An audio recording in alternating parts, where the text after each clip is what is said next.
अस्सलामुअलैकुम व्यूअर्स, मैं हूं समीना पाशा। उम्मीद है आप लोग खैरियत से होंगे। व्यूअर्स, कुछ अदालती मामला से जुड़ी अहम खबरें हैं और इसके साथ साथ कुछ खबरें हैं जनाब कि जो मुलाकातें कुछ अहम हुई हैं उसके हवाले से। तो आपके सामने ये सब चीज़ें आज के वीलॉग में रखूँगी। आपसे रिक्वेस्ट है कि चैनल को सब्सक्राइब कर लें और वीडियो को लाइक और शेयर भी किया करें। अच्छा जी, जरा सबसे पहले इस बात पर आ जाते हैं कि जो मैंने कल आपको फैसले के बाद खबर दी थी कि अब जो मुमकिन इसके ऊपर गुंजाइश निकाली जाएगी वो इसी बात से निकाली जाएगी कि देखिए जनाब, हमने तो इलेक्शन एक्ट के तहत 5 साल की मुद्दत का तयन कर दिया था, तो अब नाअहली की मुद्दत मैक्सिमम 5 साल है और वो चूँकि नवाज शरीफ साहब की पूरी हो चुकी है, लिहाजा वो अहल हैं इलेक्शन लड़ने के लिए। यानी जो सज़ाएं उन्हें 7 साल की दी हुई थी, अगर वो मुअत्तल हो जाती हैं या वो बरी उससे हो जाते हैं उन केसेस से, तो उसके बाद उनके ऊपर कोई इलेक्शन लड़ने में मुमानियत नहीं है। और यही बात जो है आज हमने वज़ीर क़ानून के मुँह से सुन ली। साबिक़ वज़ीर क़ानून के मुँह से आज़म नज़ीर तारड़ साहब ने यही बताया है कि जनाब देखिए, हमने इलेक्शन एक्ट में जो तरमीम कर दी थी उसके तहत तो 5 साल की मुद्दत थी, वो पूरी हो चुकी, तो बात ख़त्म। तो अब ये बात जो है सुप्रीम कोर्ट में आप किस मुंह से चैलेंज करेंगे? ये मैं इसलिए कह रही हूँ कि सुप्रीम कोर्ट ऑफ पाकिस्तान ने जो फैसला दिया, मैं फिर एक दफ़ा इस बात को वाज़ेह कर दूँ कि मुझे चीफ जस्टिस के इख्तियारात कम होने से या 184(3) के तहत जो केसेस फाइल होते हैं उनमें अपील का हक मिलने के हवाले से कोई तहफ़्फ़ुज़ात नहीं है। ये ठीक है, अगर आपको इसमें बज़ाहिर लगता है कि ये एक डिवीज़न हो रही है पावर्स की, तो इट्स गुड।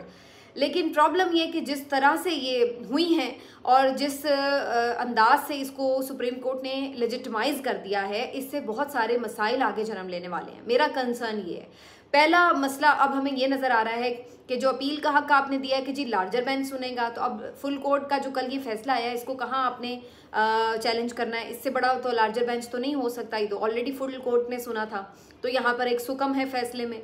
अब दूसरा जो इसमें मसला है वो अब ये नज़र आ रहा है कि आपने एक तरह से इस बात की इजाज़त दे दी है कि आइन में भी जो तरमीम आप कर सकते हैं वो 2/3 मेजॉरिटी के बगैर आप कर सकते हैं, यानी सादा अक्सरियत से आप आइन की शक्ल बदल सकते हैं। दूसरे अल्फाज में अगर मैं सादा तरीके से आपको बताऊं कि मतलब ये कि सुप्रीम कोर्ट ऑफ पाकिस्तान ने कोई भी अगर फैसला दिया है और आप वो नहीं पसंद है और आप उसको बदलना चाहते हैं, तो आप आसानी से पार्लियामेंट के थ्रू, अगर आपके पास सादा अक्सरियत भी है तो उसके थ्रू भी आप आराम से वो फैसला बदल सकते हैं, क्योंकि आप कानून बदल दें और कहें कि जी हमने तो कानून ही बदल दिया, लिहाजा अब उस फैसले की कोई हैसियत ना रही। तो आपने एक तरह से ये दरवाज़ा खोल दिया है कि अब पार्लियामेंट जब चाहे जैसे चाहे अदलिया के जिस फैसले को चाहे कूड़ेदान में जब मर्जी डाल सकती है। तो आपने बेसिकली जो बेसिक स्पिरिट थी आइन की कि आइन में तरमीम 2/3 मेजॉरिटी के जरिए हो सकती है, आपने उसको कल लेजिटिमाइज कर दिया ये फैसला देकर कि सादा अक्सरियत से हुई कानून साजी को आपने एक्सेप्ट कर लिया है। अगरचे वो एक्ट का नाम दिया गया है, लेकिन उसमें कुछ बुनियादी चीज़ें हैं, जैसे ये इलेक्शन एक्ट की भी जो कुछ बुनियादी चीज़ें थी जिसमें आइन बड़ा वाज़ेह था और उसमें आइन की तब्दीली ज़रूरी थी, उसके बाद ही उसमें एक्ट में तब्दीली हो सकती थी। लेकिन सुप्रीम कोर्ट ने अपनी दानिश में कल जो फैसला किया है उसमें उन्होंने अपने हाथ पांव खुद ही कटवा दिए हैं।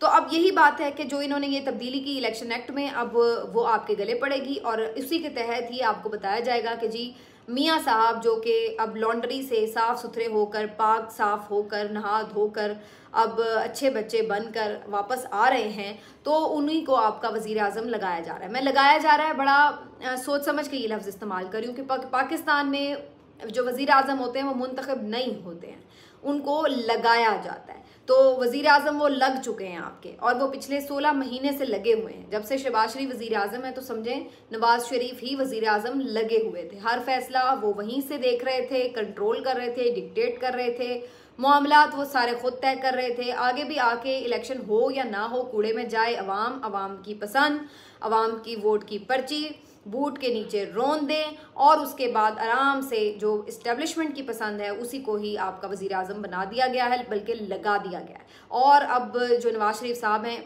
आप उनके प्रोटोकॉल से अंदाज़ा लगा लें कि जो पाकिस्तानी हाई कमिश्नर है उसका क्या काम था कि वो जाके उन्हें अलविदा कर रहा है, इतना प्रोटोकॉल दे रहा है, किस हैसियत से? क्या वो वज़ीर आज़म है या कोई सिफारतकार है? कौन है वो? पाकिस्तान के किस ओहदे पे तैनात है? इस वक्त तो उनकी हैसियत एक मफरूर और एक मुजरिम की है, तो वो किस हैसियत से जाकर उनको प्रोटोकॉल दे रहे थे? उसकी हैसियत की वजह ये नहीं थी कि उन्हें अदालत से सज़ा मिली हुई है या नहीं मिली हुई, उस हैसियत की वजह ये थी कि उनको आशीर्वाद मिल गई है।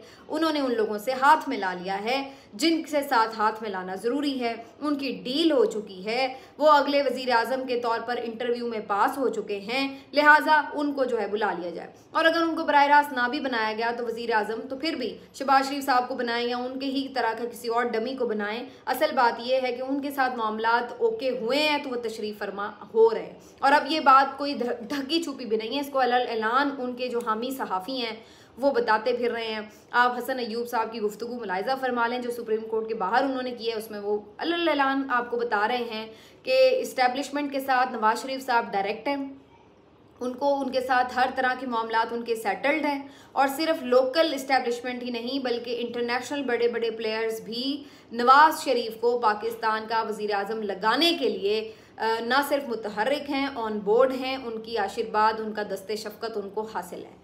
तो ये अब जैसे कि कहा जाता था कि ये जो बाहर के लोगों से इनके मामलात हैं ये एवं नहीं उनके तलवे चाटते या उनके ख़िलाफ़ कोई बात करना पसंद नहीं करते, क्यों नहीं इसराइल की कोई मजम्मत करते, क्यों नहीं अमेरिका के ख़िलाफ़ बात करते, क्यों नहीं इंडिया के ख़िलाफ़ कभी इनके मुँह से बात निकलती। उसकी वजह ये है कि आप जब दूसरों के नुमाइंदगियाँ कर रहे होते हैं ना, उनके एजेंडे लेकर या उनके एजेंडे अगर मैं ना भी कहूँ तो कम से कम उनके लिए आप एक्सेप्टेबल होते हैं, तो फिर ये आप यहाँ पर आकर जो है हुकूमत करने में कामयाब होते हैं। तो फिर ये सब कुछ जब आप लेकर तशरीफ़ लाते हैं तो फिर आपको प्रोटोकॉल भी मिलते हैं, फिर उसके बाद आपके लिए मामलात आसान होते हैं, आपकी सज़ाएँ भी मुआफ़ होती हैं, आपके लिए कानून साजियाँ भी होती हैं और आपको फिर उसके बाद लाकर यहाँ पर मुसल्लत करने की पूरी तैयारी भी की जाती है, जो कि इस वक्त मियाँ साहब का एक प्राइम एग्जाम्पल आप अपनी जीती जाती आँखों से देख रहे हैं। तो ये अब सारी कहानी है। और इसलिए अगर कोई ये समझ रहा है कि नवाज शरीफ नाअहल है तो भाई आपकी इत्तला के लिए अर्ज़ा, आप उनको अहल ही समझें, क्योंकि उनकी अहलियत का जो ताल्लुक़ है वो इस बात से है कि वो कहीं और कबूलियत उनकी है या नहीं है। तो वो हो गई है तो फिर इसका मतलब है वो अहल है, बाकी कोई चीज़ मायने नहीं रखती। आगे आ जाते हैं जी। शहबाज शरीफ साहब की गाड़ी रोककर कुछ लोगों ने एक एहतजाज रिकॉर्ड किया था, गालम गलोच की और गुस्से का इजहार किया, नापसंदीदगी नफ़रत का इजहार किया। आपको याद होगा कुछ दिन पहले ये वाक़या पेश आया था जब वो अपने आबाई हल्के में जलसे के लिए तशरीफ़ ले जा रहे थे। और उसके बाद देखिए ना, अब ज़िल्ले इलाही बादशाह सलामत की शान में इतनी गुस्ताखी करने पर कुछ तो होना ही था उन लोगों के खिलाफ। मुझे इस बात का पहले ही शक था कि अब कुछ ना कुछ तो बेचारों को भुगतना पड़ेगा, और फिर ऐसा ही हुआ। 94 अफराद के खिलाफ अब मुकदमा दर्ज कर लिया है। 94 अफराद के खिलाफ मुकदमा दर्ज कर लिया गया है, उन अफराद के खिलाफ जिन्होंने शहबाज शरीफ साहब की गाड़ी रोकी या उनको एहतजाज करके किसी नाखुशगवार सूरत हाल में मुब्तला किया। तो इस जुर्म की पादाश में उनको अब मुकदमात का सामना करना पड़ेगा। हालांकि इसको कवर करने के लिए अगले दिन शहबाज शरीफ साहब ने ये बात की थी कि जी वो हल्के कुछ लोग थे, नाराज़ थे और उनके मसाइल मैंने हल कर लिए। तो बंदा पूछे फिर अब मुकदमात आपने किसके ऊपर किए हैं? तो ये इनका एक यानी नालायकी का सबूत भी है कि ये किसी एक बयानिए पर टिके नहीं रहते हैं। कल को ये कह रहे थे कि वो कुछ लोग नाराज़ थे और वो अपने मसाइल हल ना होने की वजह से नाराज़ थे, और आज उनके खिलाफ मुकदमा दर्ज हो गया है, हालांकि उस वक्त आप कुछ और मौक़िफ़ अपना रहे थे। तो पहली नालायकी तो यही साबित हो जाती है। दूसरा, मैं आपको याद दिला दूँ कि लंदन में जब ये एहतजाज वगैरह हो रहे थे और काफ़ी लोगों ने जब इन लोगों को परेशान वहाँ पे किया हुआ था, जो भी वहाँ से जा रहा था नून लीग का बंदा, तो एसर इकबाल साहब ने एक ट्वीट फरमाई हुई थी कि भाई आप यहाँ आकर जो गले फाड़े हैं तो जाएं ना ज़रा पाकिस्तान जाकर एहतजाज करें।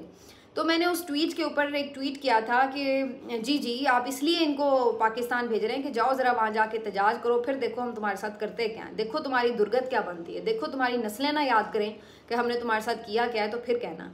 तो बेसिकली ये प्रोवोक वहाँ पर इसलिए लोगों को करता है कि वहाँ पर इंसानियत है, वहाँ पर रूल ऑफ लॉ है, वहाँ पर कानून की हुक्मरानी है, वहाँ पर जो राइट आपको मिले हुए हैं आप उन राइट्स को एक्सरसाइज कर सकते हैं। यानी जो हुकूक आपके हैं आप वहाँ पर अपने हुकूक एंजॉय कर सकते हैं। अगर वहाँ पर एहतजाज का हक है तो मतलब है, अब आपको वहाँ पर कोई इस बात से रोक नहीं सकता कि आप एहतजाज ना करें। आप 10 डाउनिंग स्ट्रीट के सामने भी एहतजाज कर सकते हैं, आप वाइट हाउस के सामने भी एहतजाज कर सकते हैं, क्योंकि वो इंसानों का माशरा है, वो ये जानवरों का माशरा तो है नहीं। तो वहाँ पर इनकी जुर्रत नहीं होती कि ये उन लोगों को कुछ कह सकें जो इनके खिलाफ बात कर रहे हों या एहतजाज कर रहे हों, लेकिन फिर ये इंस्टिगेट करते हैं कि जाओ अपने मुल्क जाकर करो, फिर देखो वहाँ पर तो तुम्हें पता है कि हमने पुलिस में सारे गुल्लू बट भर्ती किए हुए हैं, तुम्हें वहाँ पर पता है कि तुम्हारी औकात क्या है, कीड़े मकोड़ों की हैसियत है, तो तुम वहाँ पर आकर हमारे खिलाफ कुछ करो तो सही, फिर देखो हम तुम्हारे घर उजाड़ देंगे, तुम्हारे घर गिरा देंगे, तुम्हारे खिलाफ मुकदमे कर देंगे, तुम्हें कंगाल कर देंगे। तो ये सारा कुछ वो अब आपके साथ करने के लिए तैयार है, क्योंकि आपने ज़िल्ले इलाही की शान में गुस्ताखी की। तो अब वो अफराद जिन्होंने महंगाई के खिलाफ अपना गुस्सा निकाला था, न जाने उन बेचारों ने क्या क्या सहा होगा पिछले 16 महीने की हुकूमत में, और ओवरऑल बेचारे अवाम तो खैर सहते ही चले जा रहे हैं। तो उसका गुस्सा आपने निकालने की जरूरत कैसे गई? भाई आप कीड़े मकोड़े हैं, आप चुप करके वो सहें जो आपके साथ किया जाए। जितनी मर्जी महंगाई हो जाए, आप इनकी अयाशियों के लिए टैक्स भरें, पैसे दें, चुप करके अपना काम करें। समझ में आई है? और जूते भी खाएं। हाँ, आप ये रिक्वेस्ट कर सकते हैं कि जूते मारने वाले 2 या 3 अफराद कर दें ताकि जल्दी आपकी बारी आ जाए, लेकिन इससे ज़्यादा आपको रियायत नहीं मिल सकती। तो आप चुप करके जूते खाएं। खबरदार जो किसी ने एहतजाज किया, ये इस मुल्क में आपकी हैसियत है। और ये जो अशराफियाँ हैं, ये जो उमरा हैं, ये जो मुसल्लत शुदा कब्ज़ा माफिया हैं आपके ऊपर, ये आपको यही औकात दिखाते हैं, आपकी बार बार दिखाते हैं, लेकिन आप लोग समझते नहीं हैं। फिर आ जाते हैं कोई ना कोई 4, 8, 10 सर फिरे और एहतजाज करने लगते हैं। तो जी मुबारक हो उन अफराद को, 94 अफराद। आइंदा ना आप कीजिएगा, ज़रा ये डरा के अच्छी तरह, ये जो इनके खिलाफ मुकदमे हुए ना, ज़रा इनको अच्छी तरह निशान इबरत बनाइएगा ताकि आइंदा कोई आपके खिलाफ चूँ चरा ना कर सके। ठीक है? तो ये एहसन इकबाल साहब को मेरा मैसेज है। और एक ख़बर हसान न्याजी साहब से मुतालिक है जी। हफीज़ुल्लाह न्याजी साहब ने यह खबर दी है कि हसानुल्लाह न्याजी साहब से उनकी मुलाकात फाइनली हो गई है। हसानुल्लाह न्याजी जो कि इस वक्त मिलिट्री ट्रायल के सिलसिले में मिलिट्री की तहवील में है, उनसे उनकी मुलाकात हुई है। जो अच्छी इसमें बात उन्होंने बताई हुई है कि वो हशाश बशाश हैं, सेहतमंद हैं, खैरियत से हैं, और बड़े ही तगोदौ के बाद, कोर्ट्स के चक्कर काटने के बाद इतनी उन्हें इजाज़त मिल सकी है कि चलें जी वो जो है उनसे मुलाकात उनकी करवा दी गई है। मेरा ख्याल है कि जो उनकी ज़ाती खिदमात हैं या उनका जो एक मौक़िफ़ है, उसकी वजह से उन्हें इतनी रियायत मिल गई है। अगर कहीं वो उन लोगों में से होते जो इमरान खान की हमायत कर रहे हैं, तो फिर तो शायद उन्हें इतनी भी रियायत ना मिल रही होती। तो बहरहाल कम अज़ कम इतना उनका लिहाज कर लिया गया है कि जो कुछ भी वो इमरान खान के ख़िलाफ़ कहते हैं, कहते रहे हैं, तो उसकी वजह से उनको इतनी रियायत मिल गई है कि चलें उनकी कम अज़ कम बेटे से मुलाकात करवा दी गई है।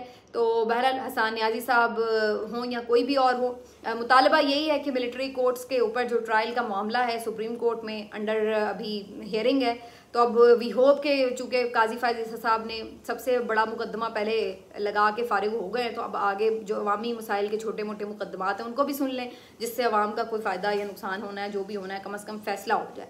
तो ये है जी स्टेट ऑफ अफेयर्स। और लास्टली मैं सिर्फ इतना बता दूं कि इमरान खान साहब की भी जो तोशाखाना पर माजरत के साथ साइफ़र के मामले पर जो दरख्वास्त ज़मानत थी, उसके ऊपर आज हेयरिंग होनी थी, लेकिन वो काफ़ी लेट हुई, और उसकी वजह से अब यही अंदाज़ा हो रहा है कि फ़िलहाल इस मामले को लिंगर ऑन मज़ीद ही किया जाएगा। इसके अलावा फ़िलहाल इसमें कोई ऑप्शन नज़र नहीं आता। बाकी उनके जो मामला से जुड़ी मज़ीद खबरें वो अगले वीलॉग में आपके साथ शेयर करेंगे।